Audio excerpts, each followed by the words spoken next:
Hi guys, welcome back to another important video. इस वीडियो में हम निकालेंगे कुंडली बैंक निफ्टी की पूरी कहानी, निकालते हैं बैंक निफ्टी की और हो क्या सकता है इसमें। रिसेंटली मैंने अपने टेलीग्राम ग्रुप में क्या मेंशन किया था, वहाँ पे एक मैसेज डाला था कि मीडियम टर्म करेक्शन आ सकता है बैंक निफ्टी में 1000 से लेके 1500 पॉइंट का। उसके बाद लार्जर पिक्चर जो करेक्शन आ सकता है बैंक निफ्टी में वो जा सकता है एटलीस्ट योर 5000 से लेके 6000 पॉइंट का करेक्शन।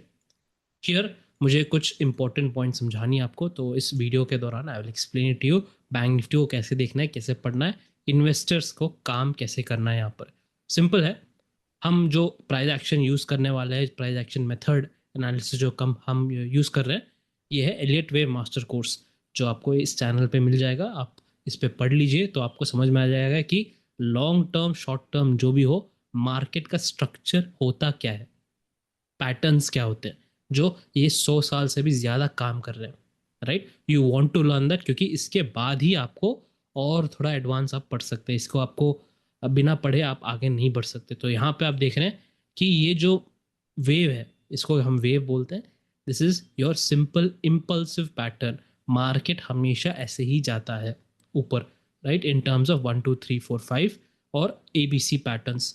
यहाँ पर आप देख सकते हैं, बहुत सिंपल मैं आपको समझा देता हूँ इसमें। यहाँ पे काफ़ी लोग टेक्स्ट बुक पढ़ के आते हैं मार्केट में एंड उनको लगता है उनको समझ में आ गया वेव, बट यहाँ पे कहानी थोड़ी अलग है। ये सिंपल दिख रहा है आपको, ये एग्जैक्ट सेम डालेंगे, बट ऐसे ऐसे है नहीं मार्केट में at the moment.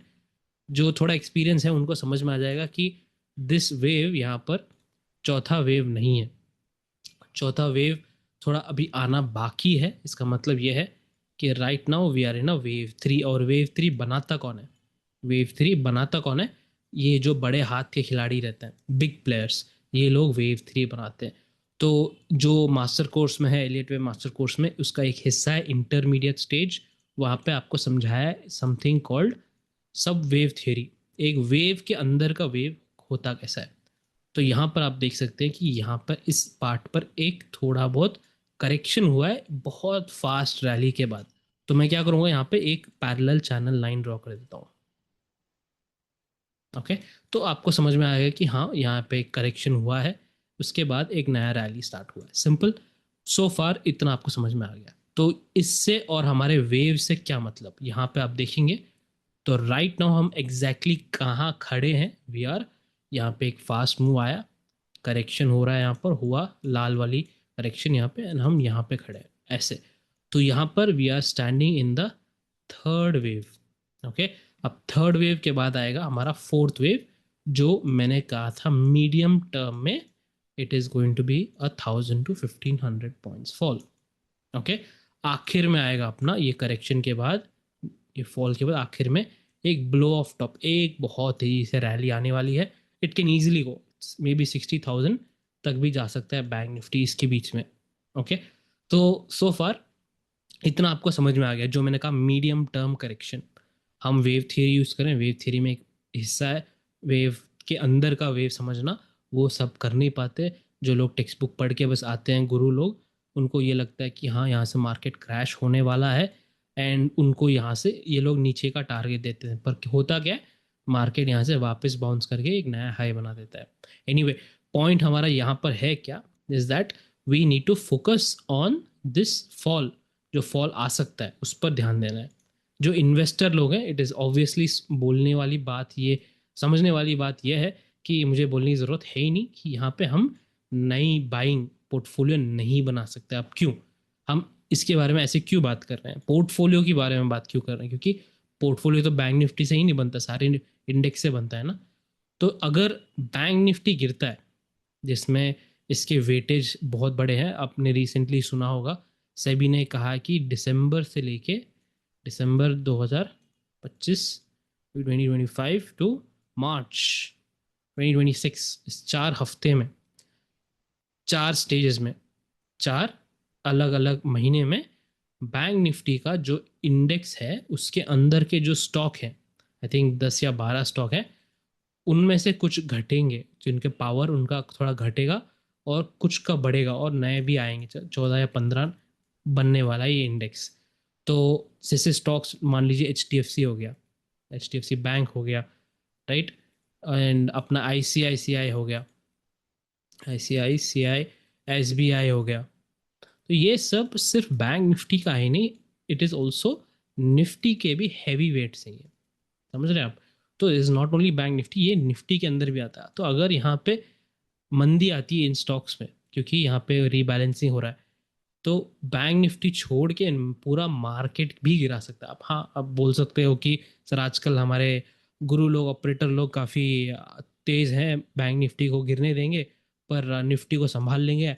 IT sector या फिर अपना ऑटो सेक्टर या फिर मेटल्स को चढ़ा देंगे ऊपर, तो निफ्टी उतना ज़्यादा गिरेगा नहीं, पर बैंक निफ्टी गिर सकता है। आपको वो बोलना है ठीक है, आपकी मर्ज़ी, पर उतने उस इंडेक्स मैनेजमेंट के डिस्कशन नहीं है हमारा यहाँ पर। हमको ये देखना है कि मार्केट जो बैंक निफ्टी का है वो गिरेगा तो कहाँ तक गिरेगा। तो हमारे पास एक अंदाज है राइट नाउ कि it is possible that bank Nifty gives a correction जैसे ही इसका थर्ड वेव ख़त्म होगा। 1,000 से 15 पॉइंट का, सॉरी 1,000 या फिर 1,500 पॉइंट का एक करेक्शन आ सकता है। उसके बाद एक रैली हो सकता है मार्केट में ऑन टॉप। इतना हमको समझ में आ गया यहाँ तक। ये हो गया अपना मीडियम टर्म का व्यू। अब हम डिस्कस करेंगे थोड़ा और बड़ा view, nearly weekly time frame पर जाके देखते हैं। ओके, सो ये आपको थोड़ा अंदाज में रखना है, ये वाला चैनल लाइन आपको अंदाज में रखना है। अब हम जब टाइम फ्रेम शिफ्ट करेंगे, ये है, this is the beauty of wave theory. Wave theory ये बोलता है कि आप जो भी टाइम फ्रेम पे आप अप्लाई करेंगे तो आपको वेव्स वहाँ पर दिख जाएंगे। ओके, तो ये हो गया वेव के अंदर का वेव। तो अभी हम डेली टाइम फ्रेम पे बात कर रहे थे, अभी हम वीकली टाइम फ्रेम पे बात कर रहे हैं। Weekly time frame per your bank Nifty is शोर शॉर्ट, अभी फिफ्थ वेव में चल रहा है, शोर शॉर्ट ना। तो फिफ्थ वेव में अगर चल रहा है तो इसका मतलब क्या है, इसके फिफ्थ वेव के बाद होता गया, फिफ्थ वेव के बाद करेक्शन होता है, राइट, करेक्शन होता है। तो ये करेक्शन चाहे साइडवेज आए या डीप आए, जो भी हो, करेक्शन तो मिनिमम ये वाले प्राइस तक आना ही आना है इसको। यहाँ पे एक इन्वर्टेड हेड एंड शोल्डर बोल लीजिए, जिनको वो सब पसंद है, हेड एंड शोल्डर पसंद है, जो भी बोलना है आपको, बट इस पॉइंट तक एक बार आएगा वापस, चाहे 60,000 जाए, चाहे 62,000 जाए, कोई फ़र्क नहीं पड़ना।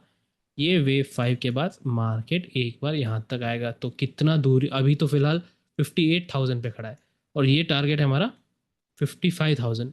तो अगर कोई बुरी खबर नहीं आती दुनिया में, तो मार्केट जैसे हमने सोचा कि यहाँ पे ऐसे जाके ऊपर जाएगा शॉर्ट टर्म में, राइट, 3 वेव ख़त्म होने के बाद फोर्थ आएगा, फोर्थ के बाद फिफ्थ आएगा, तो वो सब होगा यहाँ पर। एंड देन एक नया फॉल स्टार्ट होगा लॉन्ग टर्म में, nearly 5,000 to 6,000 points in bank Nifty. एक बार आपको, I take you down to smaller time frame, जाके एक बार वापस देख लेता हूँ। तो हायर टाइम फ्रेम में ये फिफ्थ वेव चल रहा है, राइट। तो यहाँ पर थर्ड वेव खत्म होगा, वेव 3 छोटा सा, तो ये हम क्या कहते हैं इसको, वेव 5.3 कहते हैं, सब वेव। फिर आएगा हमारा करेक्शन जो है 1,000 या 1,500 पॉइंट वाला, वेव 5.4, एंड देन आखिरी में जो आएगा वेव 5.5। तब जाके ये जो वीकली टाइम फ्रेम का 5वां वेव था वो ख़त्म होगा, सिंपल। एंड देन जो मैंने कहा था करेक्शन कहाँ तक आ सकता है, ये वाले पॉइंट तक, यहाँ से ऐसे धीरे धीरे करके आएगा। अब सवाल ये है, आपको चलो थोड़ा बहुत अंदाज आ गया कि ये अगले 4 महीने के अंदर आ सकता है, पर व्हाट अबाउट दिस, ये कब हो सकता है, ये वाला बड़ा वाला फॉल कब हो सकता है। तो मेरे अंदाज में इट कैन हैपन बिटवीन 2026 से लेके 2028 के बीच में। Alright, we understood that. Now question is, क्या हमेशा ये ही पैटर्न बनने के बाद गिरना चाहिए मार्केट में। एक चीज़ है, एक कॉन्सेप्ट है, इट्स कॉल्ड फिफ्थ फेलियर। अब ये फिफ्थ कक्षा वाली फेलियर नहीं है, ये वेव फेलियर है। ओके, फिफ्थ वेव फेलियर एक कॉन्सेप्ट है, ये हमेशा फिफ्थ वेव में ही होता है और कोई वेव में नहीं होता। थर्ड फेलियर नहीं होता, सेकंड फोर्थ वेव फेलियर नहीं होता, फिफ्थ फेलियर ही होता है। तो मार्केट जब फिफ्थ वेव में चल रहा होता है, जैसे कि आपको समझाया कि इसको नॉर्मली एक करेक्शन आना चाहिए, फिर वापस एक रैली ऐसे ऐसे चढ़ना चाहिए, लोअर हाई लोअर लो, फिर हायर हाई बनना चाहिए। कभी कभी क्या होता है कि मार्केट में, दुनिया में ऐसे कुछ, सपोज वॉर ब्रेकआउट हो गया, या फिर आपका पैंडेमिक हो गया, है ना, पैंडेमिक हो गया, फिर कोई मान लीजिए कोई सरकारी जैसे प्राइम मिनिस्टर, प्रधानमंत्री हो गया, प्रेसिडेंट हो गया कोई देश के, उनको असैसिनेशन या फिर ऐसे कुछ होता है, या फिर अपना जो एआई बबल का आपने सुना होगा आजकल चल रहा है, वो रियल एस्टेट मार्केट का क्रैश, ये सब। तो ये सब खबर जब आती है, मार्केट रेडी नहीं रहता उसको समझने के लिए। मार्केट हमेशा बुरी खबर को पहले से ही डिस्काउंट करके आगे बढ़ते रहता है। सपोज कंपनी के रिजल्ट्स बुरे आते हैं तो पहले से उसको मार्केट डिस्काउंट कर देता है, फिर रिएक्ट करता है उसके बाद। तो ये सब होता है at the spur of the moment. इसका मतलब ओवरनाइट, रातों रात हो जाता है ये सब, मार्केट रेडी नहीं रहता। तो क्या होता है, ये जो गिरावट है आपको दिख रही काली लाइन में, इसे नेचुरल धीरे धीरे आके वापस चढ़ना, ये कभी नहीं होता है। एंड अचानक से बहुत तेजी से एक तरफा फॉल आ जाता है, राइट। तो ये आप छोटा से यहाँ देख रहे हैं, ये वाला पूरा का पूरा टॉप से लेके 3-3 हज़ार फटाक से गिर सकता है मार्केट। तो लॉजिक क्या है, अगर ये सब ना हो, अगर कोई वॉर ना हो, या फिर एआई बबल बर्स्ट ना हो, या फिर कोई इकोनॉमिक क्राइसिस ना हो, तो ये सब नहीं हो, तो नॉर्मली हमारा जैसे 1000 पॉइंट का फॉल, 1500 पॉइंट का फॉल, उसके बाद वापस एक नया हाई, फिर वो वाला नॉर्मल क्रैश जो करेक्शन था वो हमने डिस्कस किया था वैसे ही आ सकता है। पर अगर ये सब होता है ना, कोई वॉर होता है या फिर कोई जंग हो जाती है कहीं से भी, मार्केट कैन फॉल लाइक ऐसे चाकू जैसे गिरता है ना, ऐसे एकदम स्ट्रेट, वैसे भी गिर सकता है मार्केट। ये फिफ्थ वेव का प्रॉब्लम है ये, ओके। तो इन्वेस्टर्स क्या करते हैं यहाँ पर, इन्वेस्टर्स ये करते हैं कि फिफ्थ वेव में ज़्यादा प्रोफेशनल्स खेलते ज़्यादा नहीं है। फिफ्थ वे में ये लोग अपना पोजीशंस बुक कर लेते हैं, they try to book out. So ये जो फिफ्थ वे चल रहा है वीकली टाइम फ्रेम पर, जितना चढ़ेगा मार्केट, यहाँ पर ब्रेकआउट जब होता है तब हमारे रिटेल वाले घुसते हैं। तब तक हमारे जो ऑपरेटर लोग हैं यहाँ से जो बाइंग करके बैठे हैं, तो ये लोग डिस्ट्रीब्यूशन कर देते हैं धीरे धीरे। तो जैसे ही मार्केट टॉप बना देता है, इनके सारे लॉन्ग के पोजीशन बंद हो जाते हैं, कट जाते हैं, ऑटोमेटिकली ये लोग शॉर्ट पे बैठते हैं, and then market falls, okay. तो थोड़ा बहुत आपको समझ में आया है कि आपको देखना क्या है, एक इन्वेस्टर को सोचना क्या है। अगर मैं एक इन्वेस्टर रहता तो ये पॉइंट मेरे लिए इन्वेस्टिंग के लिए नहीं रहेगा। करीब आई हैव टू वेट, सच बताएंगे तो I have to wait till 2026 2028 का रीजन, जब मैंने कहा था ये वाला जो करेक्शन आएगा, ये वाला जब करेक्शन आएगा, थोड़ा बहुत आने दे, एंड ये वाला पहिया जो है बिफोर करेक्शन एकदम वापस चढ़ेगा जब मार्केट, उससे पहले का जस्ट लास्ट बिट में वहाँ पे एसआईपी स्टार्ट करना स्मार्ट रहेगा। क्योंकि हमको एग्जैक्टली पता नहीं बॉटम कब बनेगा, हमको इतना पता है कि हाँ बॉटम बनने वाला है। कैसे पता, जब हम वेव थियरी अप्लाई करेंगे। तो वेव थ्योरी बहुत बहुत पावरफुल है हमारे लिए। जैसे हमको अभी पता है कि हाँ भाई आगे जाके फॉल आने वाला है, वैसे ही जब फॉल हो रहा है मार्केट, हमको पता चल जाएगा हाँ भाई आगे जाके मार्केट चढ़ने वाला है, तेजी आने वाली है, वैसे ही, ओके। तो इस पॉइंट पे हम वेव थ्योरी डाल के हम समझ सकते हैं कि हाँ एसआईपी अभी से स्टार्ट कर देते हैं, ताकि जब मार्केट टर्न होगा, जहाँ भी होगा बॉटम जहाँ भी बनेगा, तब हमारे पास पोजीशन ऑलरेडी लॉन्ग की रहेगी पोर्टफोलियो में। एंड देन जब मार्केट चढ़ेगा ऊपर, लोग यहाँ पे भागते रहेंगे एंटर करने के लिए, हमने यहाँ पर ही ऑटोमेटिकली अपना पूरा एवरेज बना दिया है, ओके। ऐसे सोचना चाहिए हमको इन टर्म्स ऑफ इन्वेस्टर्स।